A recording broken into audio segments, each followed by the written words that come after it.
नमस्कार दोस्तों, देवउठनी एकादशी या तुलसी विवाह का ब्लॉग लेकर मैं आपके सामने उपस्थित हुई हूँ। इस दिन मेरा और मेरे पतिदेव का व्रत था और मेरी सासू माँ का। तो मैंने बनाई थी साबूदाने की खिचड़ी, जो कि इस बार मैंने आलू काट के और टमाटर डाल के खड़ी मूंगफली के साथ बनाई थी। ये खिचड़ी बहुत ही खिली खिली और स्वादिष्ट खिचड़ी बनी थी। मैं हमेशा मूंगफली को ना पीस के और आलू उबाल के बनाती थी, पर इस बार मैंने सोचा थोड़ा कुछ अलग किया जाए, तो बहुत अच्छी बनी थी। और ये मैंने अपने भगवान को भोग लगाया और फलाहार करते हुए मुझे 2 बज गए थे।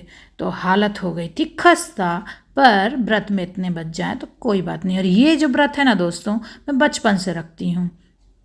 ये देवउठनी एकादशी, शिवरात्रि और जन्माष्टमी, ये 3 व्रत हम सब बच्चे रखते थे।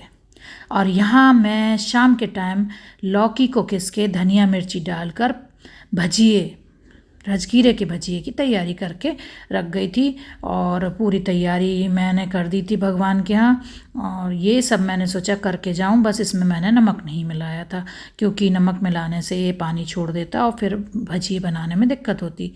तो कभी आप भी लौकी को किसके उसमें धनिया मिर्ची मिला के राजगीरे के आटे में बढ़िया सा सेंधा नमक डाल के छोटे छोटे से भजिए बनाए मूंगफली के तेल में, क्योंकि मूंगफली का तेल हमारे व्रत में उपयोग होता है।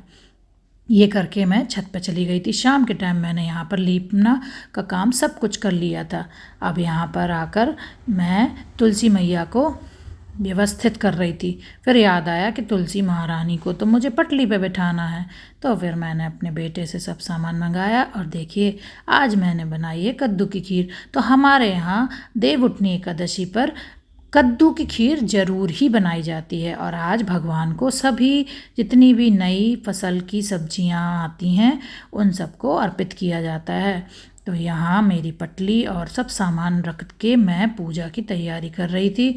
और यहाँ पर मैं अपने कैमरे को ऑन कर रही थी, मतलब मोबाइल को, क्योंकि हमने कुछ दिन पहले ही ट्राईपॉड ख़रीदा है। तो बेटा कह रहा था आप उसको ऑन कर लो, तो सब सामान मेरे बेटे ने सब ला के रख दिया था छत पर। और यहाँ पर मैंने भगवान को और तुलसी महारानी को रख लिया था। तो हमेशा हमारे जो शास्त्र हैं, हमारे हिंदू और सनातन में ऐसा होता है कि जब हमारे यहाँ शादी होती है तो जो लड़का होता है उसके वाम अंग में उसकी पत्नी को बिठाया जाता है।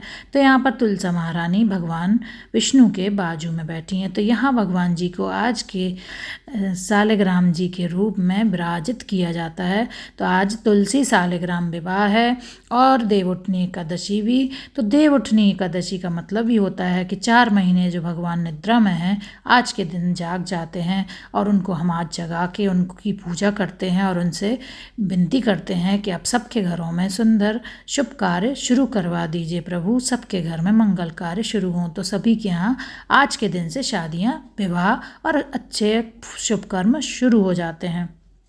तो आज ही हमारे पास में जो होटल है वहाँ पर दिन में शादी हो रही थी। वो पंडित पता क्या कर रहा था, हर एक मंत्र को या वचन को पढ़ता था और फिर एक गाना गाया जाता था। तो थोड़ा अटपटा सा लग रहा था। हमने कहा कुछ नया रीति रिवाज शुरू हो चुका है। तो दिन भर आज यहाँ शादी चलती रही। और अभी जब मैं पूजा कर रही थी तो बारात लग रही थी और बहुत पटाखे और गाने चल रहे थे। तो यहाँ पर मैंने तुलसी महारानी को और भगवान विष्णु को जल से नहलाकर और उनको चंदन अक्षत सब मतलब करके देवी माँ को पूरा सुहाग का सामान चढ़ा दिया था, चूड़ी, बिंदी, महावर। यहाँ पर पतिदेव भी वीडियो बना रहे थे और बेटा भी मोबाइल को रखा। मैंने आज देवउठनी एकादशी पर साड़ी नहीं पहनी थी। अक्सर ही मैं आज की व्रत में नहीं पहनती हूँ साड़ी, क्योंकि ये थोड़ा घरेलू टाइप का व्रत और त्यौहार है कि मतलब घर में ही अपने शांति से पूजा कर लो, मिलना जुलने का कोई कार्यक्रम नहीं रहता। और थक भी गई थी, भूख लग रही थी। शाम के 4-5 बजे से मैं छत पर पूरी तैयारी कर रही थी। लीपना और गेरू यानी एक तरह की लाल मिट्टी होती है, उसी से हमारे यहाँ आज चौक पूरा जाता है। तो गेरू और चूने को मिलाकर मैंने चौक पूरा था। और 1-2 गमले जो तुलसी के थे उनको भी उसी से लीप दिया था, तो पोत दिया था, सॉरी। तो आज ना गन्ने का 3 या 5 या 7 या 11 गन्ने का मंडप बनाया जाता है। तो 3 गन्ने से हमारे यहाँ मंडप बना, उसमें तुलसी जी और सालिग्राम को रख के उनकी पूजा की जाती है। उनका विवाह संपन्न किया जाता है। चने की भाजी, मकोरा, बेर और सिंघाड़ा और कद्दू और गन्ना, इन सब के टुकड़े और इन सब को मिला के, नई फसल हैं ये, इन सब को आज देवी माँ को जो और सालिग्राम जी को भेंट करा जाता है। यही नई फसलें आई होती हैं। इस तरह से आज की पूजा हमारी पूरी संपन्न हो गई थी। हवन भी हो रहा था और दिए जलाते, आज 11 दिए ही जलाए जाते हैं। 11 से ज़्यादा जलाने का कोई प्रावधान नहीं रहता है। मेरे नाना जी थे तो वो पंडित बालमुकुंद शास्त्री जी के नाम से उनका बहुत नाम था। वो यज्ञ और भागवत करते थे। तो आज की पूजा बहुत ही अच्छी लगती थी उनके साथ, क्योंकि वो हम लोगों को बहुत कीर्तन करवाते थे। तो हम लोग सब मिलके छत पर माँ कीर्तन करते थे। तो इसलिए ये पूजा मुझे बहुत अच्छी लगती है। और हम दोनों जन ने इस पूजा कर ली थी। हवन वगैरह सब करने के बाद हम ने ख़ास तौर पर आज कद्दू की खीर का भोग लगाया जाता है। तो मेरे मायके में तो कद्दू की खीर में मम्मी साबूदाना डालती थी, पर यहाँ सासू माँ सिर्फ कद्दू का ही उपयोग करती थी। तो मैं सिर्फ साबूदाना हटाकर सिर्फ कद्दू का यूज़ करके खीर बनाती हूँ, जो कि बहुत ही अच्छी बनती है।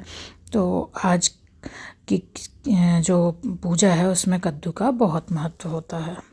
तो यहाँ पर मैं अब कद्दू की खीर का हवन कर रही हूँ। भगवान की बहुत ही पसंदीदा होती है कद्दू की खीर।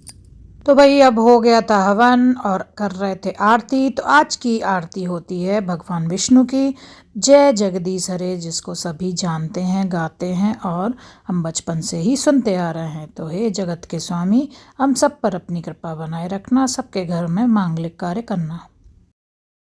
तो हो गई दोस्तों एकादशी की पूजा। तो देवउठनी एकादशी बहुत अच्छे से मन गई और मैं बचपन से इस व्रत को रखती हूँ और पूजा भी कर। कितनी अच्छी पूजा हो। सालिग्राम भगवान, ये तुलसा महारानी, और ये देखिए खीर जो बनी है, ओरिजिनल कलर है इसका येलो, क्योंकि ये बहुत पक्के कद्दू से बनाई गई है। अच्छा पका कद्दू था। तो सबके घरों में हो गई है पूजा। ये और ये चंद्रमा, इनके घर में पूजा हो गई है। इस छत पे भी हो गई है और अभी हो गई है, इधर तो नहीं पता। पूजा करके नीचे आके मैंने लौकी के भजिए और आलू के भजिए बनाए।